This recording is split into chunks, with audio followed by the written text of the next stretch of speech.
কত টমেটো কেটেছি, কি করবো বলো তো? এখন তো মার্কেটে প্রচুর পরিমাণে টমেটো পাওয়া যাচ্ছে, আর সবসময় তো এত পাওয়া যায় না। এখন টমেটোর দাম অনেকটাই কম। আর এইগুলো আমি সব কেটে ট্রেতে নিয়ে শুকনো করে নেব, আর তারপর টমেটো পাউডার করে রেখে দেবো, যেটা আমি সারা বছর ধরে রান্নায় ব্যবহার করব।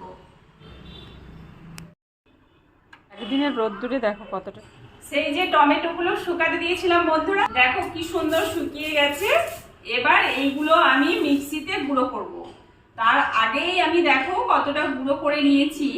গুঁড়ো করে এইগুলো দেখো চেলেছি, এইরকম হবে পাউডারটা, ঠিক এইরকম হবে। মিক্সিতে নিয়ে